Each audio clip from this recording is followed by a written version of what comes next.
The live TV, सच सबसे आगे।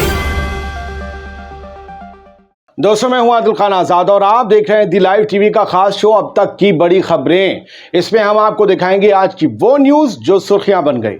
आज इस एपिसोड में आप देखेंगे एएमयू में एडमिशन हुआ मुश्किल, यूपी एसटीएफ को क्या ठीक करेगी कांग्रेस, पैसे लौटाने वाले गरीब को ही यूपी पुलिस ने भेज दिया जेल, वंदे भारत ट्रेन फिर से हुई पंक्चर, कांग्रेस काल की ट्रेन खींच कर ले गई इंजन, और राज्यपाल के घर पथराव, लगातार बिगड़ रहे हालात से मणिपुर में उठ रहे सवाल।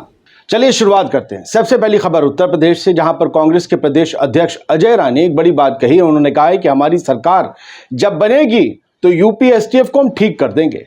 यूपी एसटीएफ को ठीक कर देंगे, दो तरीके के लफ्ज हैं। आप समझ नहीं पा रहे हैं कि कौन सा ठीक करेंगे, ठीक कर देंगे या ठीक करेंगे, मतलब गड़बड़ चल रही, कोई चीज ठीक करेंगे। उन्होंने कहा हम ठीक कर देंगे। जौनपुर में मंगेश यादव के परिजनों से मिले। मंगेश यादव एक शख्स है जिसका एनकाउंटर हुआ और इसका एनकाउंटर पिछले 5-6 दिन से यूपी में गूंज रहा है। इसकी वजह से उत्तर प्रदेश की सियासत गरमाई हुई है और भाजपा की सरकार पर चढ़ाई कर दी है विपक्ष ने, कांग्रेस ने, समाजवादी पार्टी ने।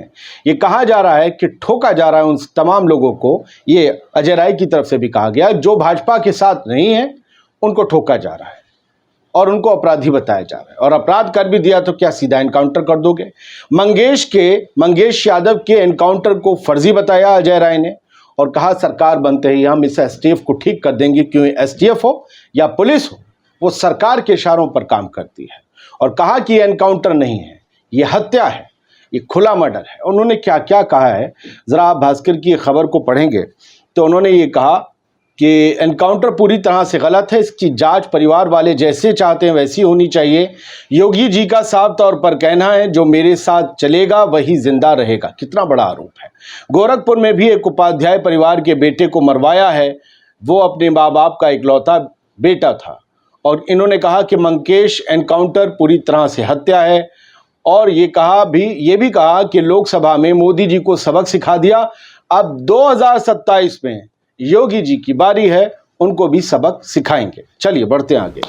यूपी पुलिस से जुड़ी एक और कहानी, कैसे उत्तर प्रदेश की तेज वाली पुलिस काम करती है और वो पुलिस महकमा गृह विभाग योगी जी के अंडर ही आता है।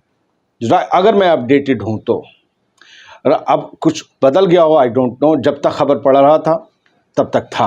रायबरेली पुलिस का गजब खेल, 7 लाख लौटाने आया तो भेजा जेल, 12 दिन बाद छूटा। बेचारा एक गरीब।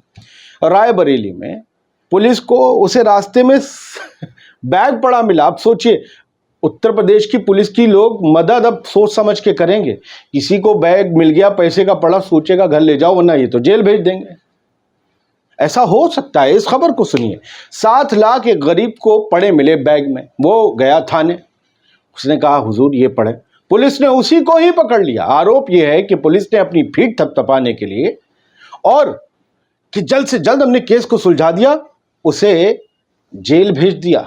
12 दिन बाद लौटा जेल से। जब लोगों ने धरना प्रदर्शन शुरू किया, क्योंकि वो थैला लौटाने से, बैग लौटाने से पहले ही उसने कांटेक्ट करके बता दिया था ऐसा ऐसा हुआ है मुखिया को, और जो है हम जा रहे हैं पुलिस को ये देने बैग।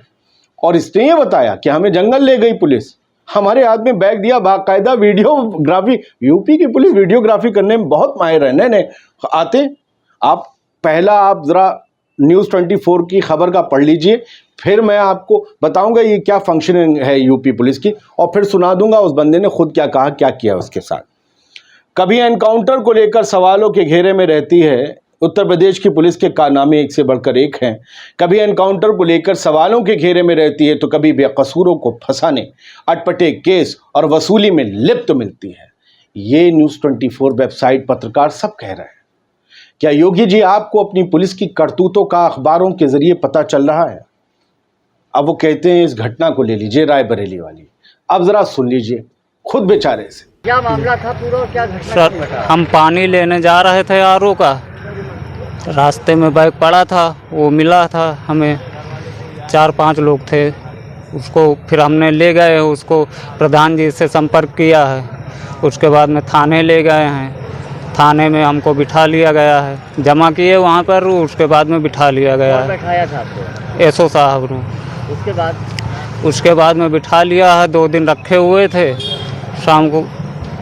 उसके बाद में हम रात में ले गए हमको जंगल, वहाँ पर बैग दिया हमको, वीडियो बनाया है। उसके बाद में दूसरे रास्ते से लेकर आए थे। तो ये मतलब आपको बैग पड़ा हुआ मिला, आप जी। थाने लेके गए, उसके जी। बाद पुलिस ने आपको लूट में जेल भेज दिया? जी, उसके बाद में हमें फंसा दिया। तो खबर देख ली आपने, कौन ये, मैं इसकी बात करता हूं, ये दोबारा जाएगा कभी पुलिस की मदद करने? किस विश्वास से जाएगा? पुलिस महकमा कह रहा है कि जांच चल रही है, आला अधिकारी कह रहे हैं कि जांच चल रही है। जांच चल रही, बहुत अच्छी बात है, आला अधिकारियों की। यूपी पुलिस मेहनत करती है, ऐसा नहीं है, पुलिस का काम बहुत टफ होता है। लेकिन ये वाले पुलिस वाले जो है ना, ऐसी कोई अगर करतूत करते हैं, अगर इसमें सच्चाई है तो वो बदनाम करते हैं पूरी सरकार और महकमे को। अब पुलिस कह रही जांच चल रही, तो जांच चल रही। अगली खबर देखिए, वंदे भारत एक बहुत खूबसूरत दिलकश दिलरुबा टाइप की ट्रेन है, लेकिन आए दिन इस दिलरुबा को कोई ना कोई खींचते नजर आ जाता है, जिसकी शक्ल अच्छी नहीं है इसकी तरह, लेकिन वो मजबूत है, ठोस है, हीमन टाइप है।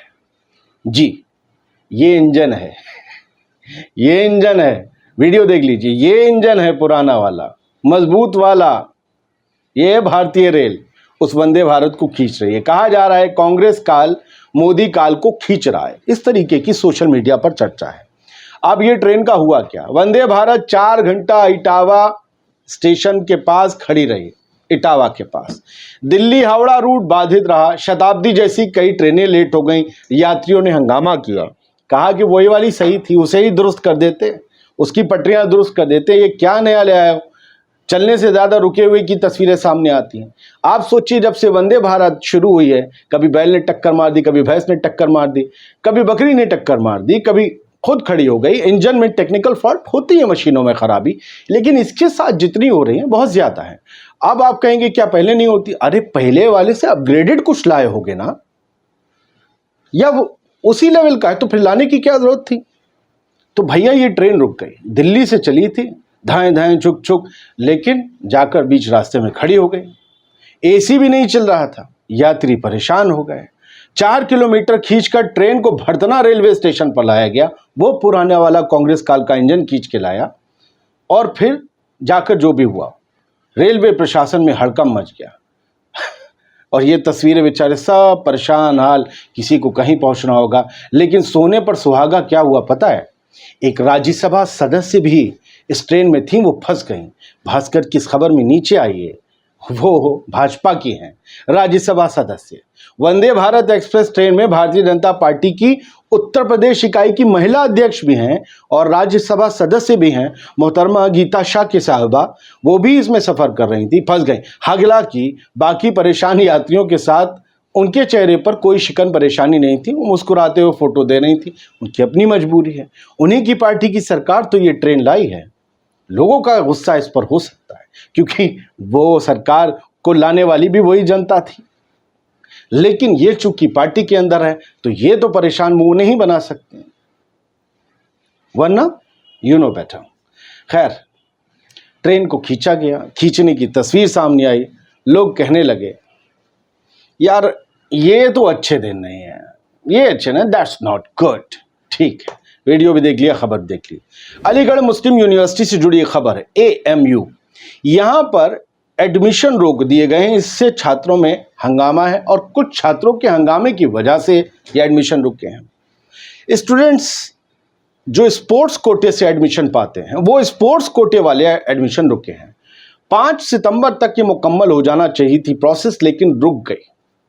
कुछ अनियमितताएं हैं, कुछ गड़बड़ियां हैं स्पोर्ट्स कोटे के थ्रू एडमिशन देने में, जिसकी वजह से हंगामा हुआ और फिर इन एडमिशन्स को फ्रीज कर दिया गया।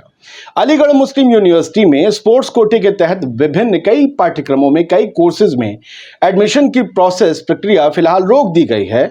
एडमिशन प्रोसेस में अनियमितताओं का इल्जाम है और इसको लेकर स्टूडेंट प्रोटेस्ट कर रहे हैं।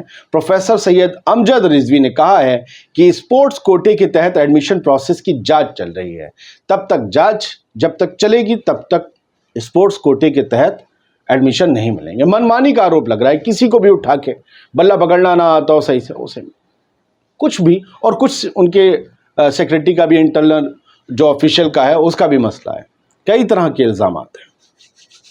बुलडोजर चल गया भाई। सुप्रीम कोर्ट ने कहा था आरोपी हो या अपराधी हो, बुलडोजर नहीं चलेगा, लेकिन चल गया गुजरात में। सूरत में गणेश पंडाल पर पथराव हुआ, ये कहा जा रहा है इल्जाम है, पत्थरबाजी हुई, हिंसा हुई। सुबह आरोपियों के अवैध निर्माणों पर बुलडोजर चल गया। अगर ये अवैध निर्माण है तो कोई बात नहीं, अगर ये वैध है तो मसला है सुप्रीम कोर्ट की खिलाफ वर्जी है। और क्या सूरत में इन्हीं लोगों के अवैध निर्माण है? पत्थरबाजी जब तक नहीं हुई, जब तक इनका नाम आरोपियों में नहीं आया, तब तक इनके घर नहीं गिराए गए, तब तक अवैध सब सही था। और कितने लोग अवैध हैं? झगड़ा एक ही तरफ से हुआ या दोनों तरफ से? झगड़े में तो दो तरफ होते हैं, दोनों लोग मारपीट करते हैं। क्या सब पर बराबरी से कार्रवाई हुई है? सवाल है। 33 लोग गिरफ्तार हुए हैं, इनमें कौन कौन है? दोनों पक्ष के लोग हैं, होंगे। कहीं एक तरफा कोई कार्रवाई तो नहीं जिसके इल्जाम सोशल मीडिया पर लग रहे हैं, हम तो खबर दे रहे हैं। लेकिन अगर बुलडोजर चला है वैध निर्माणों पर तो ये सुप्रीम कोर्ट के आदेशों की अवहेलना है। और अगर अवैध थे निर्माण तो अब तक कैसे ये अवैध बन गए प्रशासन की खुली आंखों के सामने? और क्या सिर्फ यही अवैध हैं सूरत में? ये भी एक सवाल है। और ये गणेश पंडाल, ये जब यात्राएं वगैरह निकलती हैं तो ऐसे कौन से नारे लगते हैं, ऐसे कौन से डीजे पर गाने बजते हैं कि ये लोग भड़क जाते हैं। कभी होली में कुछ नहीं होता, कभी दीपावली में कुछ नहीं होता, कांवड़ यात्राओं में किसी कोई और यात्रा निकलती है या ये शोभा यात्राएं होती, ऐसा क्यों होता है? कहीं कोई फ्रिंज एलिमेंट्स की टोली भी धार्मिक लोगों के बीच घुसकर अपने राजनीतिक मकसदों को हल करने के लिए लोगों को भड़काकर हिंसा जैसा माहौल तो नहीं बनाती? इसकी जांच भी होनी चाहिए। हर जगह मिलते हैं असामाजिक तक, पुलिस खुद पाती है। एक और खबर सर यह है कि मणिपुर में राज्यपाल के घर पे स्टूडेंट जो प्रोटेस्ट कर रहे थे उन्होंने पत्थरबाजी करी जबरदस्त तरीके से। 20 लोग इसमें जख्मी हो गए। जो सिक्योरिटी ऑफिसर्स थे उन्होंने भागकर अपनी जान बचाई है। स्टूडेंट्स लगातार इस्तीफे की मांग को लेकर प्रदर्शन कर रहे हैं। 8 तारीख से प्रोटेस्ट चल रहा है। राज्य की कानून व्यवस्था और 1 साल से ज़्यादा मुद्दत से जो हालात ख़राब हैं उसको लेकर स्टूडेंट्स में कहा जा रहा है कि उबाल आ रहा है। और वो लगातार कह रहे हैं कि ये लोग जो अपनी बड़ी गद्दियों पर बैठे हैं, तमाम लोग बड़े बड़े, ये लोग इस्तीफा दें, कुर्सियां खाली करें, क्योंकि ये काम नहीं कर पा रहे। राहुल गांधी विदेश दौरे पर हैं, अमेरिका में है। अमेरिका के टेक्सास राज्य में टेक्सास यूनिवर्सिटी में गए वो। वहाँ पर उन्होंने भारतीय छात्रों को खिताब किया और उन्होंने बोला कि भारत में सब कुछ मेड इन चाइना है, हमारे यहाँ सब कुछ मेड इन चाइना है। जबकि चाइना ने अपनी लोकल प्रोडक्ट्स पर गौर किया, अपने प्रोडक्शन पर ध्यान दिया, अपने डेवलपमेंट पर ध्यान दिया।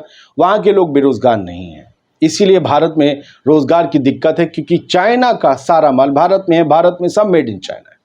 सैम पित्रोदा जो इंटरनेशनल चीज़ों को देखते हैं कांग्रेस की, उन्होंने कहा कि राहुल गांधी के पास एक बड़ा विजन है, वो पप्पू नहीं है। ये सब कुछ तो विपक्ष का फैलाया जाल था, जिसके लिए बाकायदा लाखों डॉलर खर्च किए गए थे।